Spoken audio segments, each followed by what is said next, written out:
In the councils of government, we must guard against the acquisition of unwarranted influence, whether sought or unsought, by the military-industrial complex. The potential for the disastrous rise of misplaced power exists and will persist. We must never let the weight of this combination endanger our liberties or democratic processes. Dwight David Eisenhower. On June 6, 1944, the beaches of Normandy, the most ambitious military operation in history, and at the head of it all, one man, General Dwight D. Eisenhower, a five-star legend, the supreme Allied commander, the man who led the charge to destroy Hitler's war machine. Soldiers, sailors, and airmen of the Allied Expeditionary Force, you are about to embark upon the great crusade toward which we have striven these many months. The eyes of the world are upon you. The hopes and prayers of liberty-loving people everywhere march with you. In company with our brave allies and brothers in arms on other fronts, you will bring about the destruction of the German war machine, the elimination of Nazi tyranny over the oppressed peoples of Europe, and security for ourselves in a free world.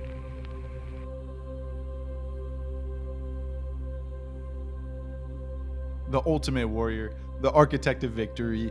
You'd think this guy would be the biggest military fanboy in history. But no.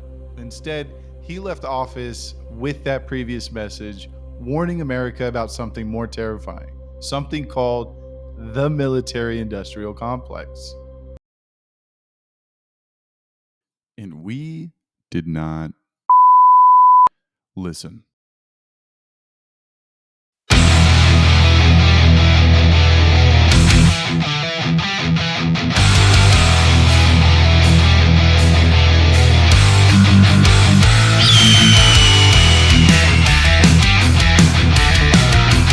Okay, obviously that's an exaggeration, but you get the point.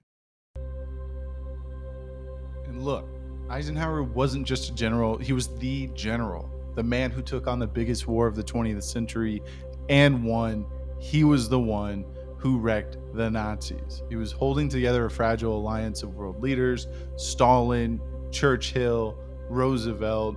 The guy wasn't just a soldier, he was a strategist, a politician, and a god-tier leader all in one.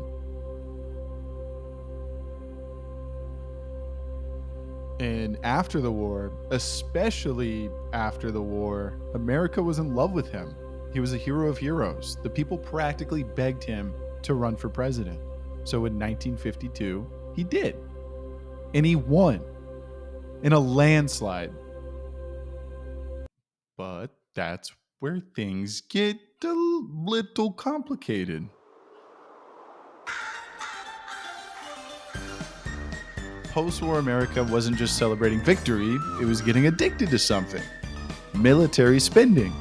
The Cold War had kicked off, the Soviet Union was the new bad guy, and suddenly everyone in Washington wanted bigger bombs, faster jets, and more troops. It was defense, quote unquote, but it was also big business.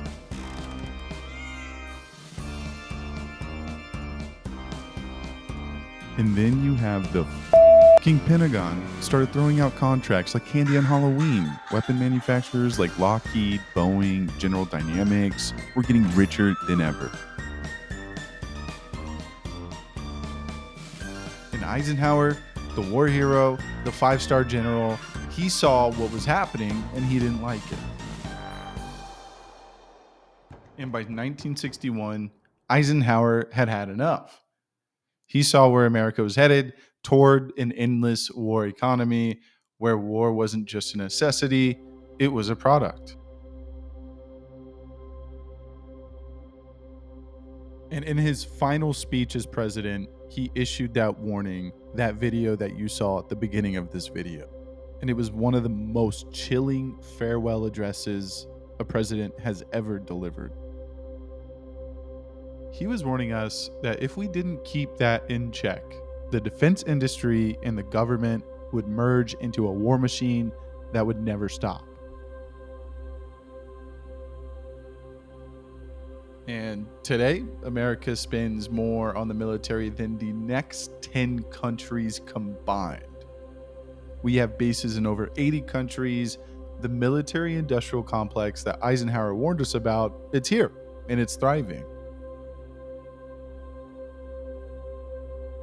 And war today isn't necessarily about security anymore. It's an industry, and the U.S. is its number one customer and producer. And Ike saw it coming. He tried to warn us, but instead of listening, we just let the war machine take over and march on. And the fact of the matter is, Eisenhower's warning wasn't just a speech, it was a prophecy. And we're living in it. So the question is it too late to stop it? The Trump administration has started planning some sort of military-style parade in our area this summer on the president's birthday.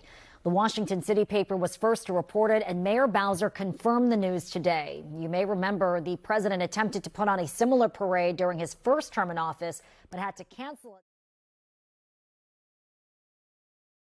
So would I say that Ike is chill? 101%.